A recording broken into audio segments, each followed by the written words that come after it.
Impact Family, impacting the world through healthy family. Shalom saudara, selamat berjumpa dalam Impact Family. Saya senang hari ini dapat merenungkan firman Tuhan bersama-sama dengan saudara-saudara. Dan khususnya saudara, hari ini kita akan merenungkan apakah hidup kita ini mengikut Tuhan Yesus mudah atau sulit. Saudara-saudara, kadang-kadang memang mudah, sepertinya mudah kalau kita mau mengakui percaya pada Tuhan Yesus, Dia yang sudah mengasihi kita, mati bagi dosa-dosa kita supaya kita bisa diselamatkan, kita beroleh hidup yang kekal. Namun setelah ikut Tuhan Yesus, apa yang harus kita lakukan? Tuhan Yesus mengatakan bahwa Ia harus menyangkal dirinya, memikul salibnya dan mengikut aku. Ya, Tuhan Yesus bilang orang yang mau mengikut aku, dia mesti menyangkal dirinya, memikul salib dan mengikut aku. Apa maksudnya?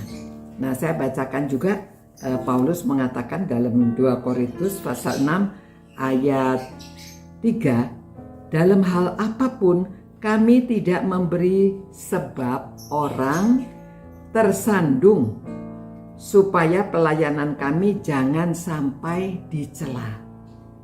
Nah, saudara ya, setelah kita diselamatkan, hidup kita itu harus berpadanan dengan keyakinan kita, panggilan kita.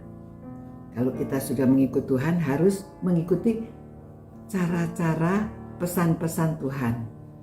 Saudara, pernah ada satu keluarga sedang berjalan-jalan, mereka ditabrak. Naik mobil ditabrak suami istri dan anak. Suaminya meninggal, istri masuk rumah sakit, anaknya tidak apa-apa. Nah, setelah suaminya meninggal, ini dia punya seorang adik laki-laki. Lalu adiknya ini sedih karena kakaknya yang kecelakaan dan dalam kesulitan. Akhirnya dia mau menolong kakaknya ini. Sudah, kamu pulang ke rumah kami tolong karena dia masih belum bisa jalan. Tapi saudara, sampai di rumahnya memang pertama disambut, dia punya seorang istri, hanya berdua, nggak punya anak. Lalu si suaminya ini waktu makan dia katakan, sudah ya kakak, kamu sedang kesusahan, kamu tinggal saja sama kami. Kami juga nggak ada anak, kami hanya berdua, kamu tinggal sama kami, ada kamar yang kosong. Wah, istrinya dengar kaget saudara, karena mungkin mereka belum berunding, tapi istrinya langsung, gak bisa, jangan tinggal di sini, saya tidak mau ada orang lain tinggal di rumah saya. Nah, kakaknya ini kan peka ya, dia bilang, enggak apa-apa, nanti juga kami nggak tinggal di sini. Waduh, adiknya itu sedih sekali, masa kakaknya ini nggak boleh tinggal di rumahnya. Nah, singkat cerita saudara, kakaknya ini agak terlunta-lunta karena hidup seadanya, sederhana.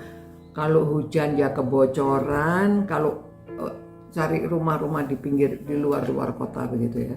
Anaknya sekolah juga jauh sekali, sering terlambat. Dan karena dia juga harus menolong ibunya nggak bisa apa-apa. Jalan masih pakai tongkat tapi sulit sekali. Dan sering sampai gemetar-gemetar gitu. Akhirnya gurunya melihat anaknya ini karena sering terlambat, dia mengantar sekolah dan melihat keadaannya. Waktu dilihat keadaannya, waduh, gimana cara dia menolong ya?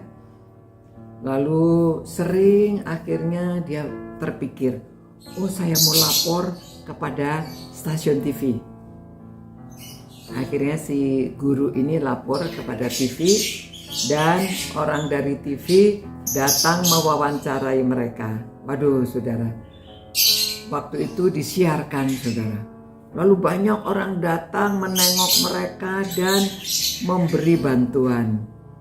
Ya, lalu mereka diangkat dalam kehidupannya, anaknya akhirnya sampai bisa disekolahkan sampai ke universitas. Waduh, ini cerita mengharukan sekali. Namun saudara, yang kita pelajari, jangan menjadi seperti tadi itu ya, suami istri adiknya. Nah itu sebabnya ada peperangan terus di dalam diri kita itu.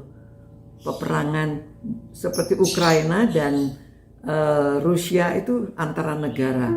Di dalam diri kita juga kita selalu ada peperangan di dalam otak kita.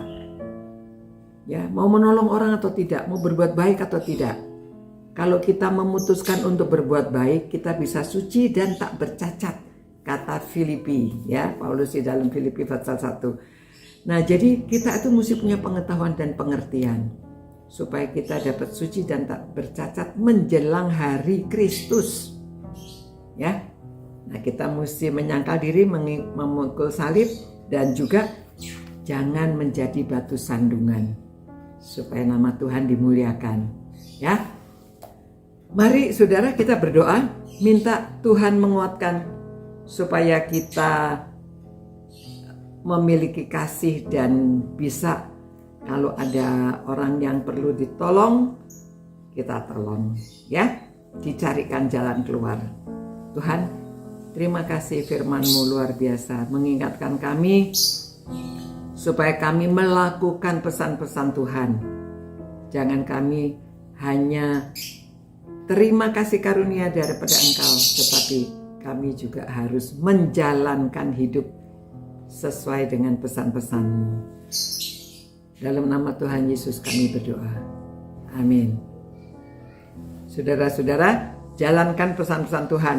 Anak-anak, orang tua, kakek, nenek, semuanya kita ikut Tuhan. Menyangkal diri, pikul salib, dan mengikuti Dia. Jangan jadi batu sandungan, ya. Sampai berjumpa. Ciao. Impact Family, impacting the world through healthy family.